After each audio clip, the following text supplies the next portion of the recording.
গোয়ালন্দ ঘাটে মোড়ে ওখানে করিম ফিলিং স্টেশন, ওখানে এই আসামিরা তাদের গাড়ি নিয়েছে, তেল নিয়েছে।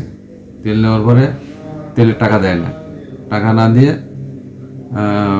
মানে টাকা দেওয়ার একটা ভান করছে।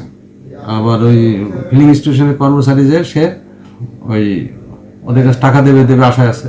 পরবর্তী এক পর্যায়ে কী করছে, তারা গাড়ির দরজা লাগায় টান দিয়েছে। ফিলিং স্টেশন সে গরিব মানুষ, সে যদি টাকা না নিয়ে আদায় করে দেয় তাহলে তার মালিকের কাছে সে ধরা।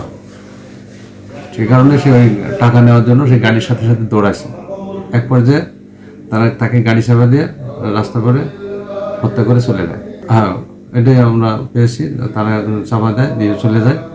সানবিট সব দিবে সামাল। সানবিট ম্যাজিক প্রেস ডিশওয়াশিং এর মাথা ঘোরানো সলিউশন। এই সংবাদ পাওয়ার পর আমরা আসামিদের অনুসন্ধান করি, গাড়ি অনুসন্ধান করি। এক পর্যায়ে আমরা মোবাইল কল লিস্ট বা বিভিন্ন মাধ্যমে তাদের অবস্থান জানতে পেরে আমি আমার ইন্সপেক্টর তদন্ত আরও আমার থানার অন্যান্য অফিসার ফোর্সের সহায়তায় তাদেরকে রামকান্তপুর এবং বনেভূ এলাকা থেকে তাদের গ্রেপ্তার করি। আর এই ঘটনায়